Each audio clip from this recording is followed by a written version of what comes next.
What about the defense you guys played on Caitlin Clark today? 104-15 shooting. Well, we wanted to get it out of her hands. You know, in any pick and roll situation in the middle of the floor, she's so good. So if it was going to be on the side of the floor, we wanted to get it out of her hands and make other people make shots. So basically what he's saying is we can't let Caitlin have a good game. We got to make a teammate beat us because we know that they can't. He wanted to keep the ball out of Caitlin Clark's hand, and the goofy that we got as a coach wanted to do the exact same thing. So it helped make his job easier. And one thing that the league knows, and especially the Dallas team, because they did it the very first game of the season, if you try to hinder Caitlin Clark and just let Kelsey Mitchell go off, the Indiana Fever is going to lose, because that's not productive. That's not team basketball to just letting her go off. So if you can hinder Caitlin, that means, because she is the most valuable player in the league, because when Caitlin gets going, everybody gets going. That's why a lot of times when y'all see Kelsey had these high scoring games, it looks like nobody but her, because that's it. Stephanie White just say, her Kelsey. And most of the time when she get close to 30 points in a game, we lose. Exhibit A, game 1 against Dallas, 30 points, lost. Exhibit B, against Atlanta, 26. Jose Fernandez did not waste words. He sat down at the post-game podium after his Dallas Wings had just beaten the Indiana Fever, and a reporter asked him about the defense his team ran on Caitlin Clark. He could have given the standard answer: team effort, everyone bought in, we executed the game plan. That is the kind of response coaches give when they want to move on quickly and not hand the other team any additional bulletin board material. Instead, he just told the truth. She is so good, he said. We wanted to get it out of her hands and make other people make shots. 15 seconds. One rival coach. More specific and genuine public credit for Caitlin Clark than her own head coach has managed to produce across 2 full seasons of viral sideline moments. What about the defense you guys played on Caitlin Clark today? 104-15 shooting. Well, we wanted to get it out of her hands. You know, in any pick and roll situation in the middle of the floor, she's so good. So if it was going to be on the side of the floor, we wanted to get it out of her hands and make other people make shots. But this kind of performance, you know, the way that Paige took care of the ball, Maddie's plus 16, Alicia Clark coming in and defending, Jess Shepard's all-time season high, Arike and what she did offensively. So there's a lot of things and a lot of people responsible, and that's what good teams do. Bypass challenge requests, mid-argument substitutions, and post-game press conferences where Clark's name somehow never came up once. That contrast is the entire point of what you are about to watch unfold. Because when the coach actively trying to beat your franchise player respects her more visibly than the coach who gets to work with her every single day, something has gone genuinely wrong. And the receipts on this one go back further than most people realize. There is a specific type of post-game comment that coaches give when they want to credit an opponent without revealing anything useful about their own defensive preparation. It sounds like this: she is a tremendous player, she works incredibly hard, we have a lot of respect for what she brings every night. That is the kind of language designed to sound complimentary while communicating absolutely nothing about what the coaching staff actually thinks or does about the player being discussed. Caitlin Clark, unimpactful today. One of the rare games where she just didn't seem to impact the game at all, offensively or defensively. Now I know there weren't too many screens set for Caitlin Clark today. Personally, I wanted to see her be a little bit more aggressive. She finished taking 15 shots. Me personally, she finished the first half shooting 2 for 7. Shoot, if we're shooting 2 for 7, at that point, shoot 2 for 11. Keep hunting that shot, keep hunting that shot, keep hunting that shot. Because the Dallas Wings, they weren't making their shots either. The game was wide open. Jose Fernandez did not give that answer. What he gave instead was a genuine explanation of his entire defensive approach for the evening, and the reason behind every element of that approach was one single player on the other team. He told reporters his staff wanted to get the ball out of Clark's hands, specifically in pick-and-roll situations in the middle of the floor. He explained that if the play was going to develop on the side of the floor, they were willing to live with that, but the priority remained keeping her from operating in the spaces where she does her most dangerous work. And then he said the quiet part out loud on camera, "She is so good." Break that quote down and understand what it actually represents. Fernandez is describing film sessions that happened before the game. He is describing conversations between his coaching staff and his players. Either she gotta go or Caitlin gotta go. Cause we don't know what Stephanie White on. Y'all do realize the starters only had like 11 possessions together, right? Let that sink in. I know a lot of y'all don't know nothing about basketball, but let that sink in. The starters only had like 11 possessions together. Also, like Aaliyah Boston and Caitlin Clark got pulled out after only playing like 3 minutes in the first quarter. Y'all do realize almost the whole team played in the first quarter. Who does that? Stephanie White is a problem. Something is going on. I don't know if it's behind the scenes or what. I've been telling people, now people tell me I was tripping. Now they starting to see it. Stephanie White is hindering, holding back Caitlin Clark. I don't care what none. About one specific opponent and the specific threat she represents. He is describing a defensive game plan that was built around neutralizing one player before the opening tip because his staff had determined that allowing her to operate freely in certain areas of the court was simply not something his team could survive. That level of advanced preparation is not something defensive coordinators invest in for players they consider manageable or beatable with standard coverage. You build a whole scheme around someone when your film room analysis has already concluded that straight-up man-to-man defense is going to get you destroyed by halftime.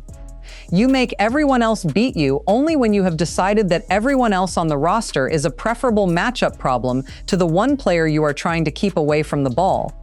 And Fernandez said all of this after a win. He had zero incentive to inflate Clark's value after his team had just beaten her.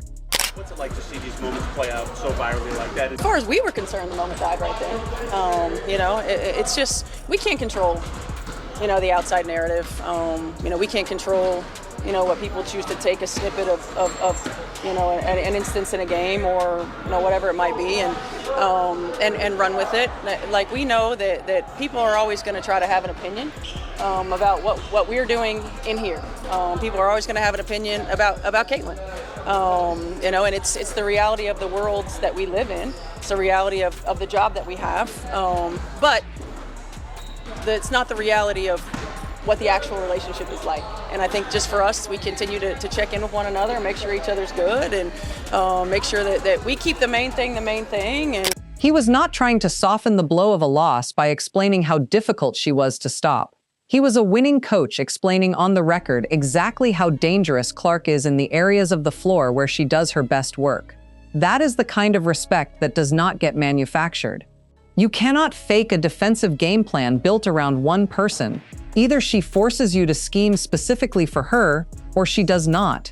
And Fernandez just confirmed publicly, on camera, with reporters taking notes, that she absolutely does. Which makes what has been happening on Indiana's sideline this season look considerably more uncomfortable in comparison. Go back to late May and a game against the Portland Fire that was already a disaster before the moment everyone started talking about. Indiana was down 18 points with 8:26 remaining in the second quarter. That is the kind of deficit that makes every decision on the sideline feel more loaded than it would in a close game. And the emotions running through that building were already running high before the timeout that changed the conversation. Cameras caught White and Clark going at it during a stoppage in play. The specifics of what was said are not fully confirmed from the outside because sideline audio during a timeout is not always clean enough to capture every word. But Clark's own account of the exchange afterward was specific enough to give a clear picture of what the disagreement was actually about.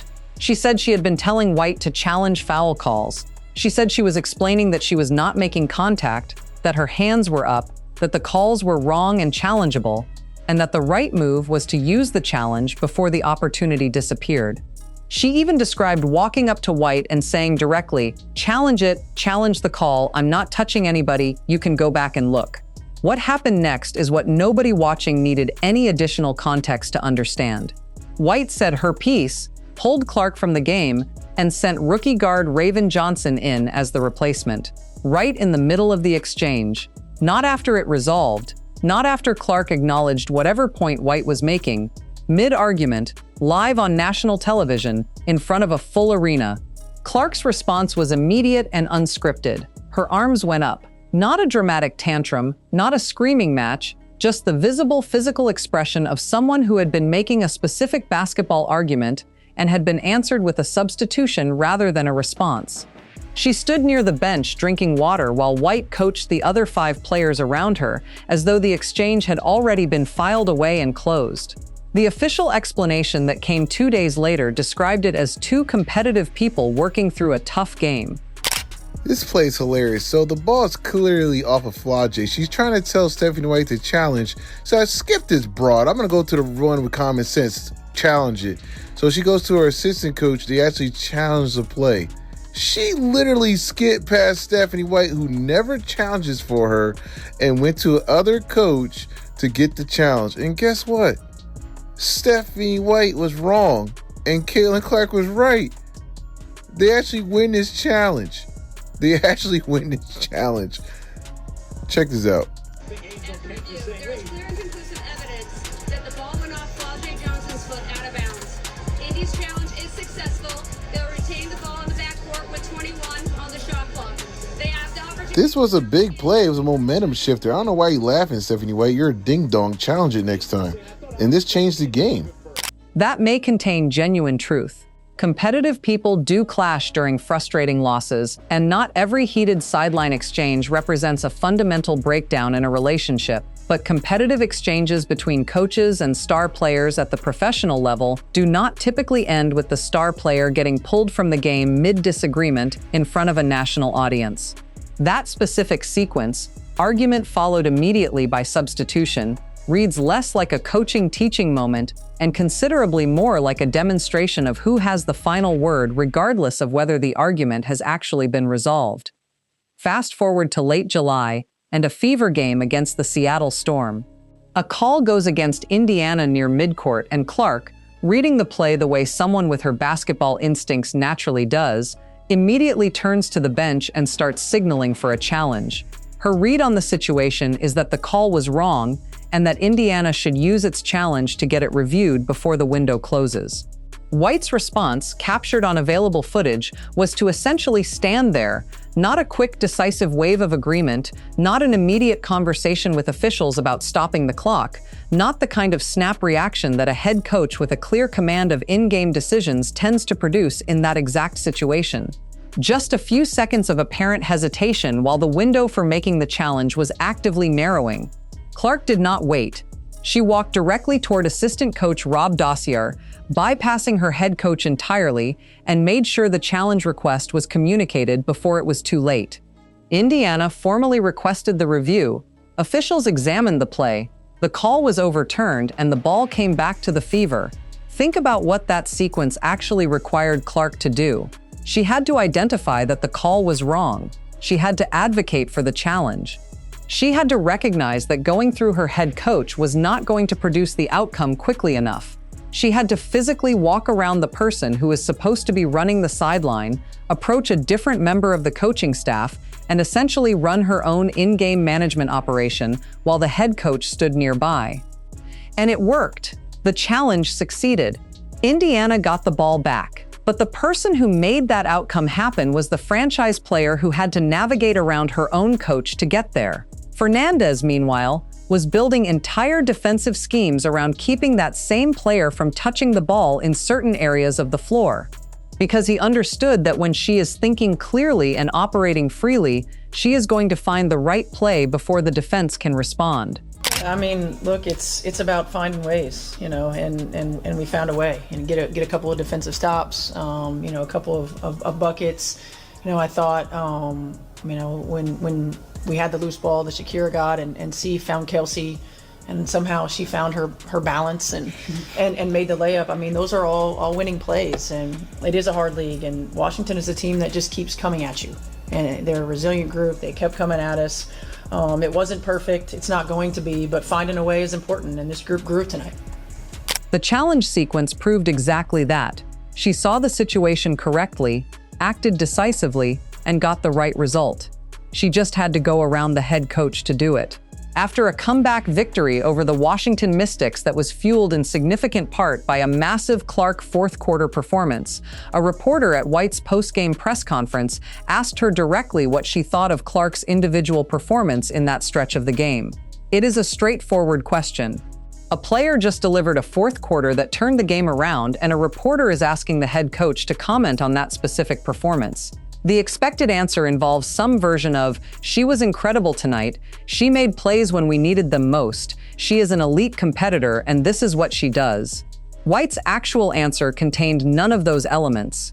She talked about the whole group showing resilience. She talked about shot making and executing in time and score situations. She talked about the team's character and competitive nature. She said everything that coaches say when they want to sound complimentary about a group effort without directing credit toward any specific person.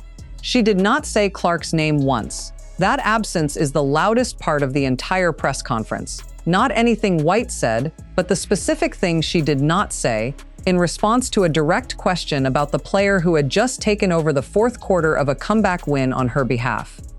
Now place that press conference directly next to Fernandez's quote. A rival coach, after a win against Clark, finding 2 clean sentences to explain on the record exactly why his entire defensive philosophy for the evening was built around keeping the ball away from one specific person on the other team.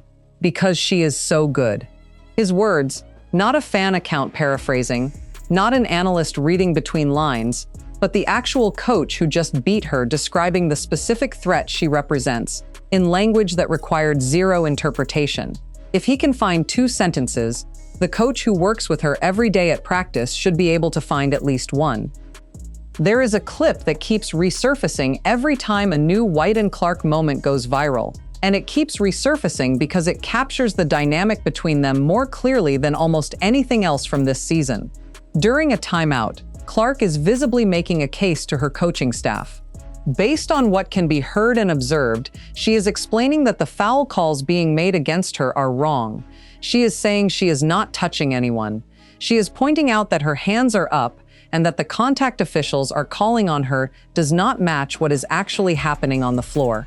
She is, in other words, doing exactly what any competitive player would do when they believe they are being officiated incorrectly and want their coaching staff to respond to it. The response she gets is Raven Johnson checking in at the scorer's table. Late in the Vegas game. Yes. Indiana has been rolling as of late. They've won 10. Clark's physical reaction in the seconds that follow is not explosive. She does not storm off or create a scene that requires anyone to intervene. She shakes her head. It is a small movement, but it communicates everything about how the exchange landed. The head shake of someone who made a specific argument and received a substitution as the reply. What is most revealing about this moment is not the disagreement itself. Coaches and players disagree constantly in professional sports. The best coaching relationships in the history of any sport have produced heated exchanges during difficult games between people who genuinely respect each other. Disagreement is not dysfunction. What is revealing is the pattern this moment belongs to. This was not the first time Clark had been visibly frustrated on that sideline. It was not the last time either. And every time the pattern repeats, the same dynamic shows up. Clark making a specific basketball case, and the response being something other than engaging with what she actually said. Fernandez built his defensive system around the fact that when Clark is thinking clearly and operating freely, she is going to find the right answer before anyone can stop her. The timeout footage suggests that the one environment where her thinking should be most supported is the one where it has repeatedly encountered the most friction. Before the Indiana Fever played the New York Liberty in a game that had already accumulated significant storyline weight, Stephanie White delivered a pre-game speech that generated enough reaction inside the locker room that Clark and Sophie Cunningham both felt the need to publicly defend their coach afterward and assure reporters that the message had not been personal. The fact that two players felt the need to do that damage control is itself a data point worth examining. Pre-game speeches do not typically require their recipients to hold press conferences explaining that the coach did not mean it the way it sounded. When that happens, something about the delivery or the content or the timing landed differently than the speaker intended. Clark went out and played what multiple observers described as a historic performance against New York. The Fever won. And the post-game commentary from Clark's teammates included the specific phrase, "There was no way we were losing this game for her." That sentence carries a particular weight when you sit with it. Not, "We were motivated to win because our coach inspired us." Not, "We fed off the energy she brought into the building." Can we please stop talking about Caitlin Clark so much? Oh, I'm sorry. Should we just ignore her when she casually drops 45 points and 10 assists in 29 minutes? Because apparently, Caitlin Clark is overrated. Apparently, the media talks about her too much. Apparently, everything she does gets overhyped. And then she goes out and becomes the first player in WNBA history to put up 40 points and 10 assists in a game. She finished with 45 points, 10 assists, 4 steals, and 2 blocks. Shot 11 for 18 from the field, 6 for 10 from 3, and 17 for 19 from the line in 29 minutes. Like, what exactly would you like us to do here? Not talk about it? You don't have to like Caitlin. You could think the media coverage is excessive. You could be sick of seeing her name every 5 seconds. But at some point, we have to separate "I'm tired of hearing about." But there was no way we were losing this game for her. The framing of the win as something given to White, as a gift from a roster that had decided she needed it regardless of everything else happening around the team, is a different kind of locker room energy than a coach producing from a position of comfortable authority. The script that surrounds this dynamic has played out enough times now that its shape is recognizable. White creates friction, publicly or privately or some combination of both. Clark and her teammates respond by producing something remarkable on the court. Then, everyone spends the next 2 days in front of reporters explaining that everything is fine and the relationship is great and the outside world is misreading a normal competitive environment. The performances are real, the wins are real, but the amount of post-game clarification that keeps being required is not what a smoothly functioning coaching relationship tends to generate. There is another clip that has been circulating that gets to something even more specific than body language or press conference language. It involves what Clark was told was going to happen on a possession versus what actually happened when she checked back into the game.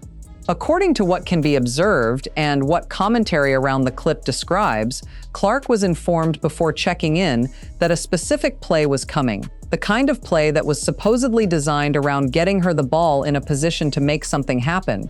She checked in expecting that play. What she got instead was an action designed to create a scoring opportunity for Kelsey Mitchell. Clark's visible reaction when she realized what had happened was the specific look of someone who had been told one thing and watched another thing unfold. Hands up again. Not explosive frustration, just the unmistakable physical expression of someone processing the gap between what they were promised and what they received. White had to explain herself on the sideline immediately afterward. The explanation came while Clark's face was making its own case in a different language entirely. The broader context around Kelsey Mitchell's role in the Indiana offense is relevant here. Multiple analysts have tracked the specific pattern of games where Mitchell approaches or exceeds 30 points, and what the team's record looks like in those games. The correlation is uncomfortable. High Mitchell scoring totals and Indiana losses appearing together more often than a team with their talent level should be comfortable accepting. The argument is not that Mitchell should not score. She is a legitimate offensive weapon, and her production matters. The argument is that when the offense routes primarily through Mitchell, the things that make Indiana genuinely dangerous to any opponent in the league tend to disappear. When Clark is involved and operating freely, defenders have to make impossible choices. When the ball routes primarily through someone else, those choices become considerably more manageable. Clark has been managing a back injury through significant portions of this season. She has dealt with physical challenges that would have created easy excuses for reduced performance, and she has largely refused to use those excuses publicly.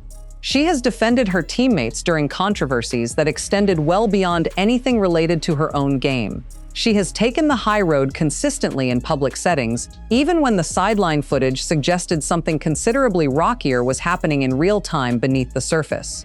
That combination of sustained production through difficulty plus consistent public protection of the environment around her team is what genuine franchise player behavior looks like. She is doing the job that the most important player on a professional roster is supposed to do. She is producing on the court, protecting the locker room publicly, and grinding through a season that has generated more outside noise than any roster in the league has had to manage in recent memory. What she is not consistently getting in return is the kind of coaching environment that maximizes what she is capable of producing. Fernandez's quote makes this gap visible in the starkest possible way. He understood before tip-off exactly what Clark could do if she was allowed to operate freely in pick-and-roll situations in the middle of the floor. I have a Stephanie White, Caitlin Clark little interaction here that seems like Caitlin Clark wasn't too happy with whatever was going on between her and the coaching staff tonight.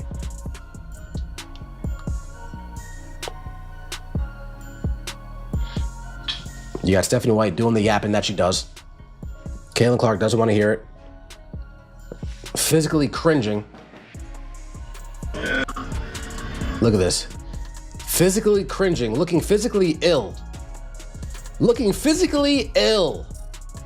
Physically ill by whatever Stephanie White's saying. Like, damn, I'm tired of hearing this. But hey. Trying to run away. Stephanie White says, no, get over here. Get over here, Cece. Let me talk to you. Don't you walk away from me. Like, yeah, I'm walking away. He built his entire defensive assignment around preventing that from happening because his film work had already told him what the outcome would be if he did not. That level of basketball respect, the kind that generates advanced preparation rather than reactive sideline correction, is what the coaching relationship around a player of her caliber is supposed to produce from within the building as much as from opponents preparing against her from the outside. The playoff implications of this dynamic are real. A team whose franchise player has had to bypass her head coach to get a challenge reviewed, who has been pulled mid-argument during a national broadcast, who learned mid-possession that the play she was told was coming had been changed to benefit someone else, is not operating with the kind of internal trust that deep playoff runs are built on. Individual talent can carry teams through the regular season. It can produce wins on nights when everything else is slightly broken. Clark has demonstrated that repeatedly this season. But the highest stakes games, the ones where every possession matters and every decision by the coaching staff has magnified consequences, tend to expose whatever trust issues have been quietly accumulating through a long season. Fernandez's quote is not just a compliment, it is a scouting report. And the most unsettling part of that scouting report is that it describes a player who is clearly capable of dominating a game when allowed to operate freely, being treated by her own sideline with considerably less advanced planning and considerably more real-time friction than the rival coaches spending their film sessions figuring out how to slow her down. Jose Fernandez sat at a podium after beating the Indiana Fever and gave Caitlin Clark something she has not consistently received from inside her own organization. A clear, direct, genuine acknowledgement of exactly how dangerous she is and exactly why his staff built an entire night around keeping the ball out of her hands. She is so good. 3 words. One rival coach, more honest public credit than a full season of sideline moments, disappeared press conference answers, and mid-argument substitutions has produced from the bench she actually plays for. The Portland argument, the bypass challenge, the play call that changed without warning, the press conference where her name never appeared once after a fourth quarter she personally rescued. Each of those moments exists independently. Together they form a pattern that the people watching this team most closely have stopped being willing to dismiss as normal competitive friction. Clark keeps producing through it. She keeps protecting the environment around her team publicly, even when the cameras catch something rockier underneath. That is what genuine franchise player behavior looks like, and she has delivered it consistently under circumstances that would have broken the composure of lesser competitors. But the question the rest of the league is already answering through their defensive game plans deserves an honest answer from inside the building too. Because right now, it took a Dallas Wings coach to say out loud, on record, what everyone watching this league closely has known for a while, and that should not have been the rival coach's job to do.